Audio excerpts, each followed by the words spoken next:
বাংলাদেশের ইতিহাসে সবচেয়ে কলঙ্কজনক যে হত্যাকাণ্ড 2009 সালে বিডিআরের 57 জন সেনা কর্মকর্তাকে এবং সর্বমোট প্রায় 72 জন কর্মকর্তা এবং কর্মচারী সহ হত্যা করা হয়।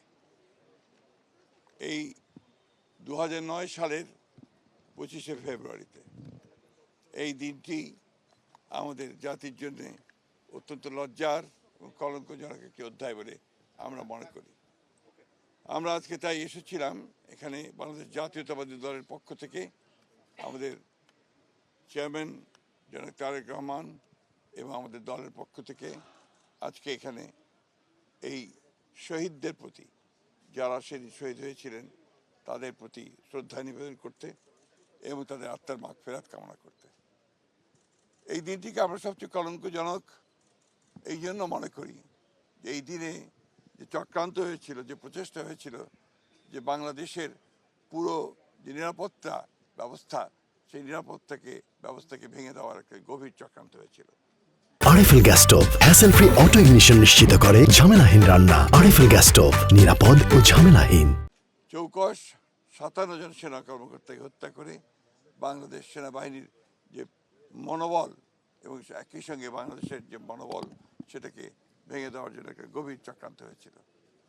আল্লাহর অশেষ রহমতে বাংলাদেশের জনগণ তাদের স্বাধীনতার সার্বভৌমত্বকে রক্ষা করবার জন্যে এবং একই সঙ্গে গণতন্ত্রকে রক্ষা করার জন্যে তারা ঘুরে দাঁড়িয়েছে এবং বিগত নির্বাচনের মধ্য দিয়ে আজকে বাংলাদেশ জাতীয়তাবাদী দল রাষ্ট্র পরিচালনার দায়িত্ব পেয়ে বাংলাদেশের স্বাধীনতার সার্বভৌমত্বকে সুসংহত করা এবং গণতন্ত্রকে প্রতিষ্ঠা করবার একটা বড় সুযোগ পেয়েছে।